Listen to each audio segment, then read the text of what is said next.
من كيكة بسيطة بالشوكولاتة حولتها لأحلى تورتة ب3 بيضات بس. يلا كده نسمي الله ونصلي على الرسول.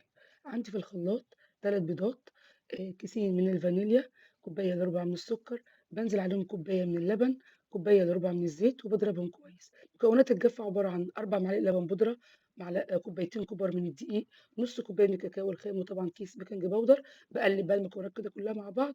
أي صينية بدهنها نقطة زيت وعليها رشة دقيق، وبدخل الخليط الفرن درجة حرارة 200، أقل من ربع ساعة، وباسيبها تبرد.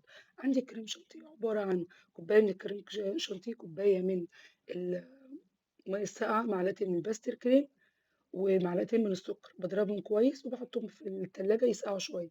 باسيب الكيكة كده. شرّبتها بقى أي تشريبة عندكم، أنا عملتها هنا مَيّة بسكر، عايزين تعملوها أي تشريبة المتوفر عندكم، تمام. باجيب عندي كريم شانتيه وباقسم التورتة من النُص كده، وباعملها زي التورتة بأسهل طريقة، يعني بُصّوا التفاصيل سهلة جدًا. من كيكة حوّلتها لتورتة بأسهل طريقة. حطيت على الوش بَشر شوكولاتة. يعني أي تزيينة موجودة عندكم هتقدروا تعملوا بيها الكيكة دي أو التورتة السهلة دي. بُصّوا ما شاء الله القوام بتاعها عامل إزاي، من جوّه عاملة زي التورتة بالضبط. طعمها روعة، بيدوب كده في البُق. حاجة كده سهلة وسريعة. لو الوصفة عجبتكم لايك وشير واشتراك في القناة.